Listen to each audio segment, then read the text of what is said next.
As Harry entered the dining room, a chill ran down the length of his battle-worn body. The room was empty, save for a table of Slytherin, their eyes firmly locked onto him. He cautiously yet confidently made his way past their dagger-like stares and sat at a lonely table just off to the side, the events of the past days casting a tired shadow over his young frame. This would be the first meal he would be able to enjoy without fear of Voldemort. It was hard for Harry to think of a world without him, almost bittersweet. He ran his hand across the scar, wincing at the touch of the phantom wound. But as quickly as Harry began to descend into his thoughts, the sound of a dear friend brought him back just as quick. "Harry!" cried Ron. He made his way to the table, limping ever so slightly, still feeling the effects of the battle. "It's good to see you again!" The two shared an acknowledged look and smiled. "Yes, Ron, so very good. I thought Hermione was with you." Ron, still beaming, replied, "She'll be along in a moment. You know her, always having trouble finding a place to park her broom." The two laughed at the thought of it, but as the laughing subsided, a silence grew in its place. "Ron, do you ever think about what it's like when the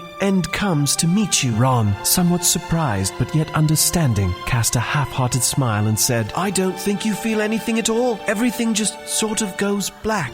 The dining room door opened with a start, and as Harry and Ron looked up expecting to see the glowing face of Hermione, they were met with the evil gaze of Severus Snape. Harry's throat tightened, his body locked in place by the eyes of Snape, but he simply passed by, directing his eyes away from Harry and Ron and onto his fellow Slytherin. A slight sigh of relief could be felt, as if a window had been opened to let in the summer scents. Again, the two friends began to smile, and those smiles gave way to laughter again, and soon the two began to speak of the future. "Harry, what will become of us now? What will we do with the rest of our lives?" Harry leaned back into his chair, and with a sparkle in his eyes said, "I don't know, Ron, but I've always dreamed of performing on the stage, in a theater, and I'm naked." Ron didn't know quite how to respond. He stammered, Okay.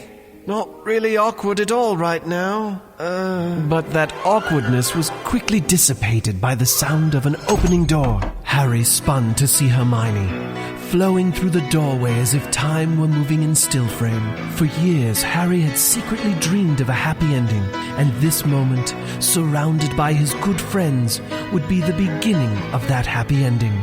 Ron smiled at Harry. Harry in turn smiled at Hermione. She smiled at them both. Harry's eyes widened, and... Don't stop